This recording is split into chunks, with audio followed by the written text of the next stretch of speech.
Hi friends, welcome to this latest episode of the Nationalist View. We have with us a very special guest, Mr. Salah Uddin Shoaib Choudhury. Mr. Choudhury, thank you so much and welcome to the show.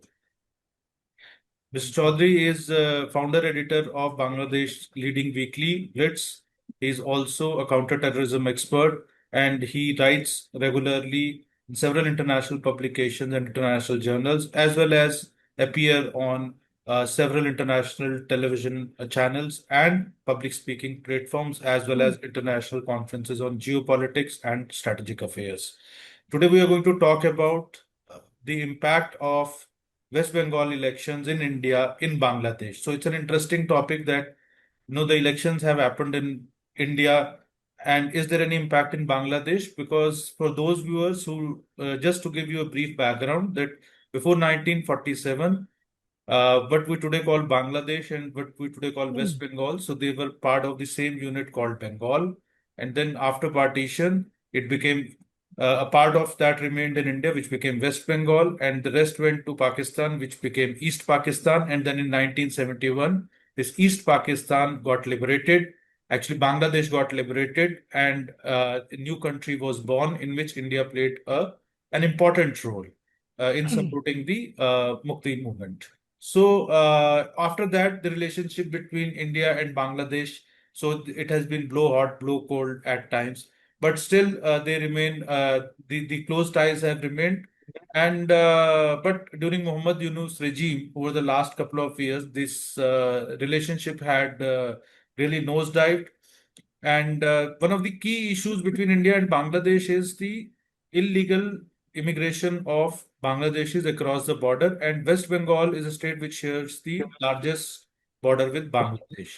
So one of the members of parliament of Bangladesh, so he also recently raised this issue in parliament and regarding the West Bengal elections. So it's an interesting thing because Bharatiya Janata Party, which rules at the center, has won and it has replaced Trinamool Congress, which was there for 15 years and getting more than two-thirds seats. One of the key election plank of Bharatiya Janata Party was to send back the illegal immigrants who have come across the border from Bangladesh, to send them back to Bangladesh. We don't know when it is going to happen, how it is going to happen, and how much it is going to happen. But there seems to be definitely a relation between what is happening in West Bengal in terms of no impact, the political impact, and the status of affairs in the situation in Bangladesh. Also, we are going to talk about the current state of affairs in Bangladesh under the new government.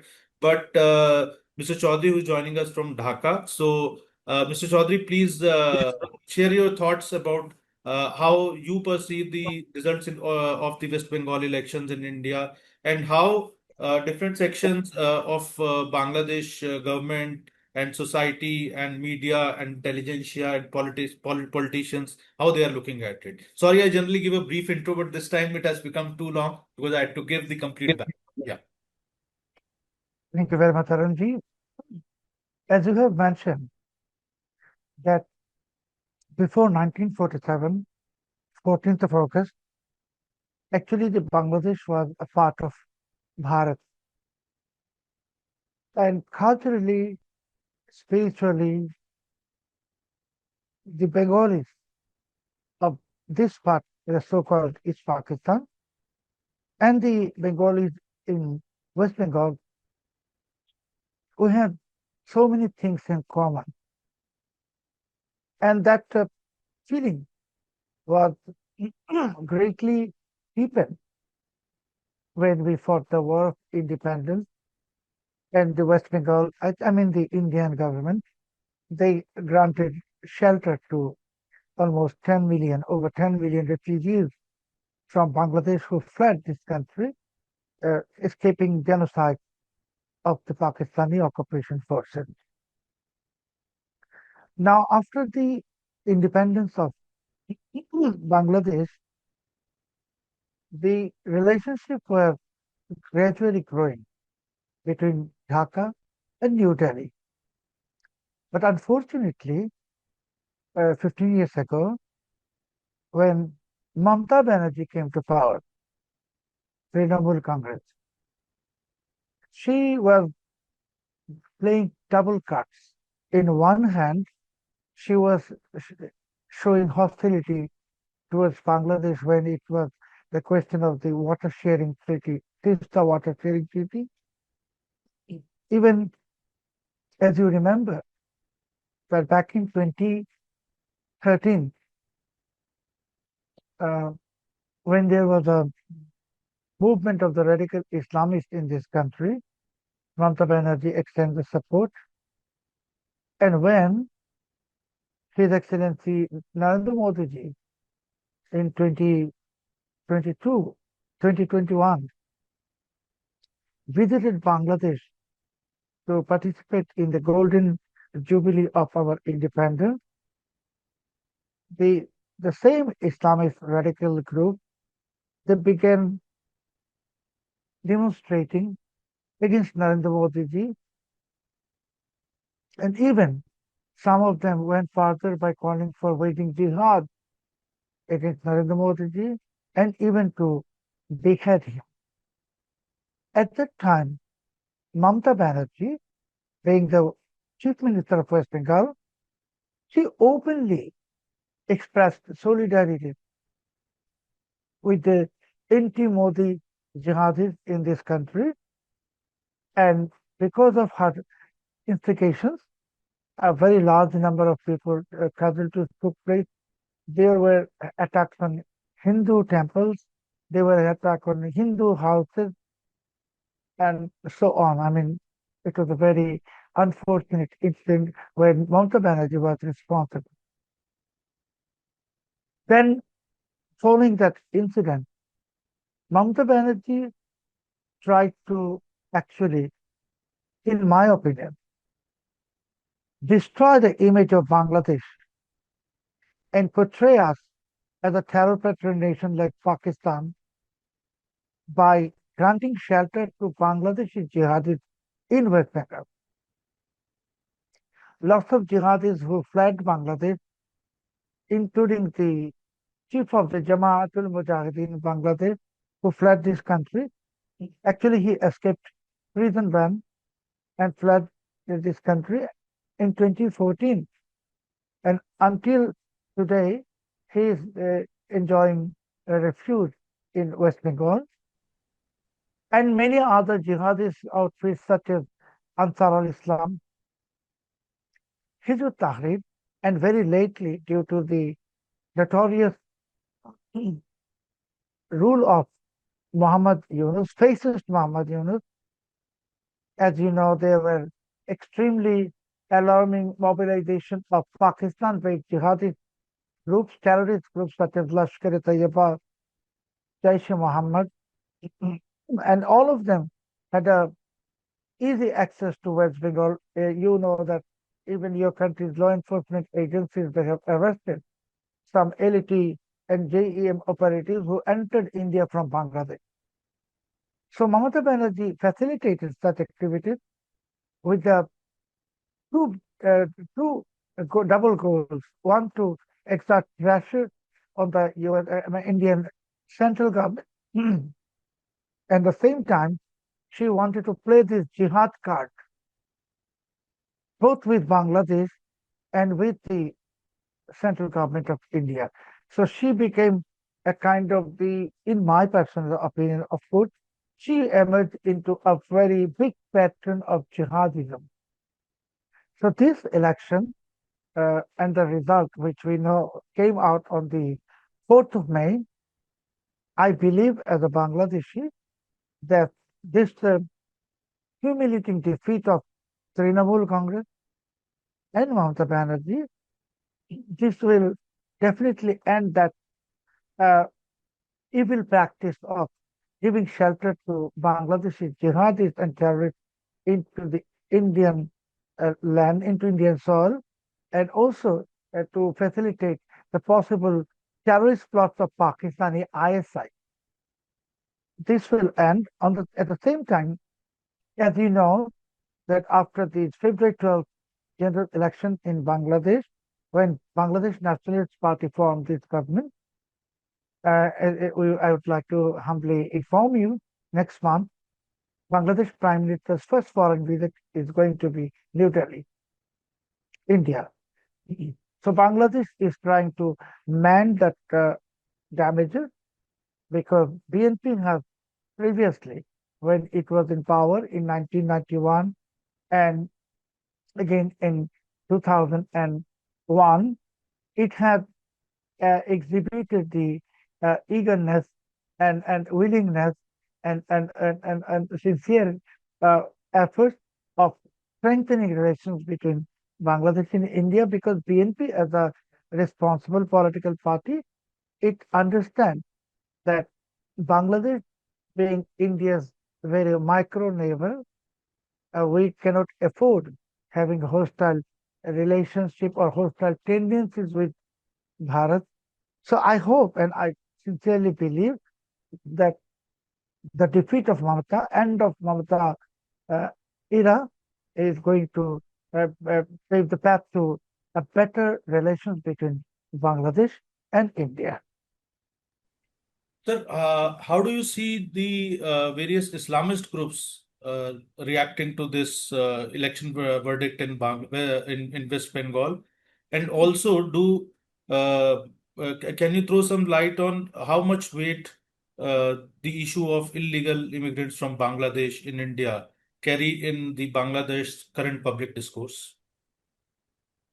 Arunji, first of all, the jihadis in Bangladesh and pro-Pakistan forces, including the stranded Pakistanis, their reaction is similar as the reaction of Mamata Banerjee and her gang, as if they have been defeated, because they were considering West Bengal as a safe haven, and they knew if there was a combing operation against jihadism or terrorism in this country, they would easily find refuge in West Bengal.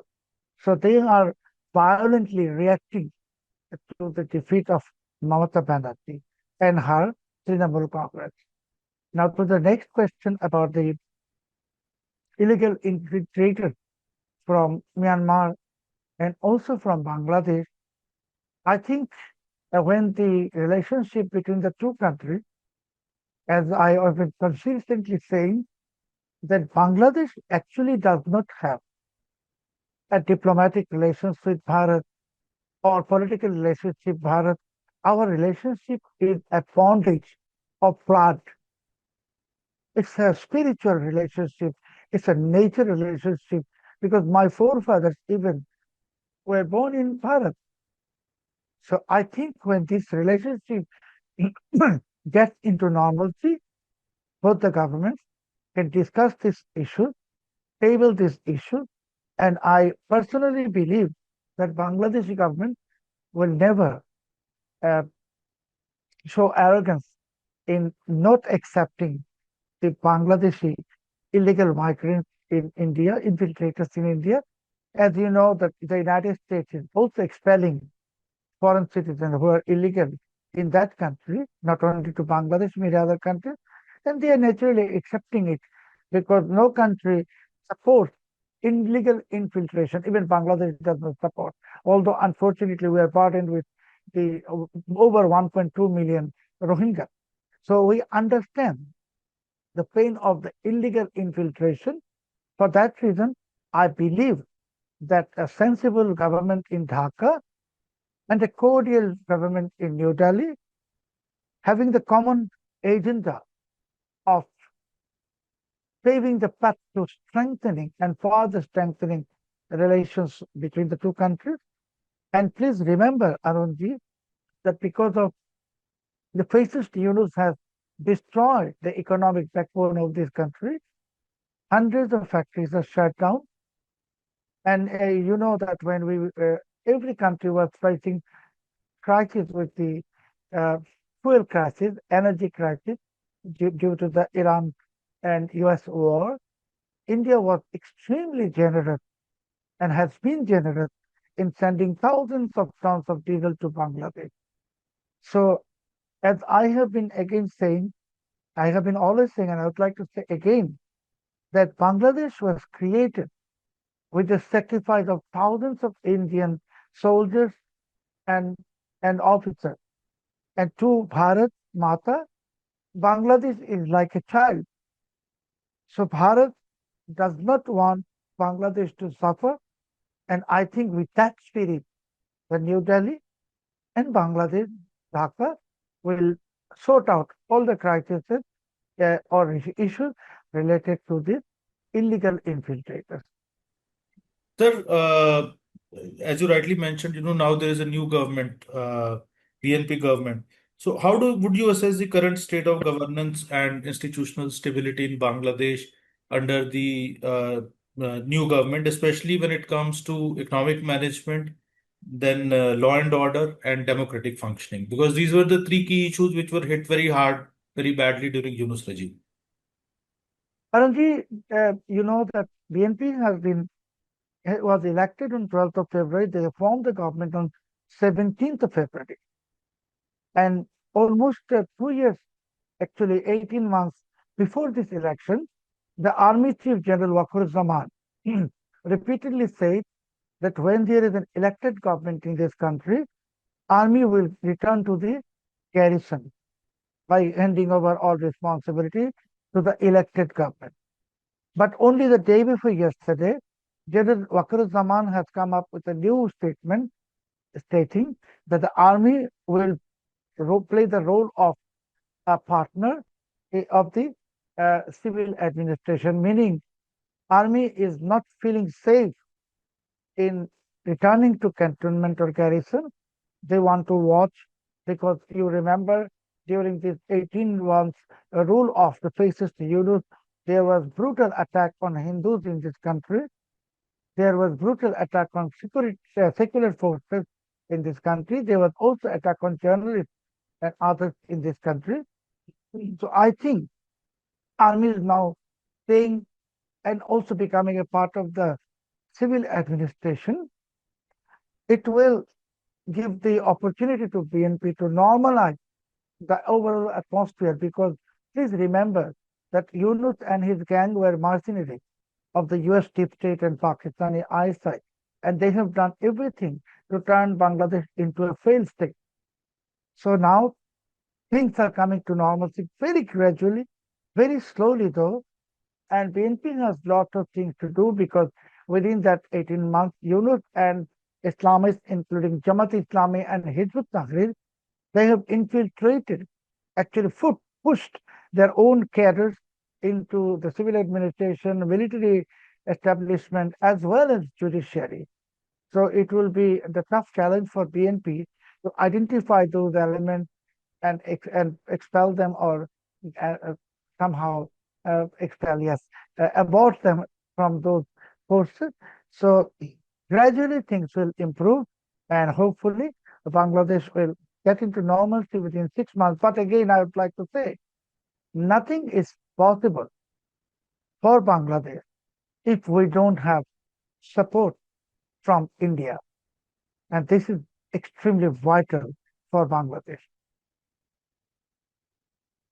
Sir, if we look at the current state of affairs of minorities, especially Hindus in Bangladesh, because they were of deep concern, especially during Yunus regime, there were a lot of atrocities and violence against them. So I just want to bring to your notice and to our viewers notice a couple of things that, recently we read the stories that a Hindu priest's body was found hanging from tree in, I think it was Chattogram district of Bangladesh.